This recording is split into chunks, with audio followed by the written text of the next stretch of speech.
Откако го искомплицира животот на стотици илјади граѓани, екс-министерот Спасовски бега од јавноста. Освен по некое протоколарно појавување, не почувствува потреба да излази и да каже барем буква за бројните обвинувања што пристигнуваат директно на негова сметка. Пасоши нема, термини исто, а нема ниту одговори зошто не се набавиле доволно образци, кога се знаеше што не очекува.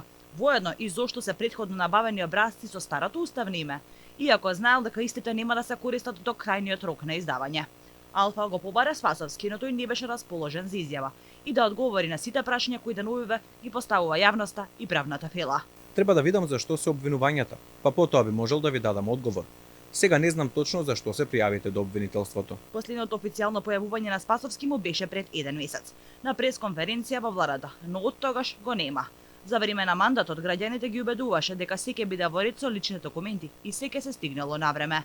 Тој процес е интензивен на внатрешноста на Македонија, одиме веќе сосем при крај во однос на сите овие замена на лични документи.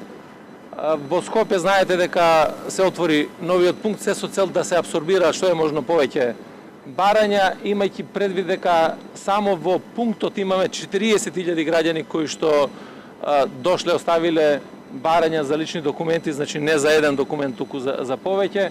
Но ништо не се стигна на време. Дури 650.000 граѓани имаат пасош со старото име и се затворени во Македонија и не можат ниту за здравствени причини, ниту за работни обврски, а ниту пак за приватни потреби да ја напуштат државата. Според официјалните податоци, дури над 1.200.000 граѓани во државава немаат валидни или воопшто пасоши, што значи дека повеќе од половина државјаните на Македонија немаат шанси да преминат граница.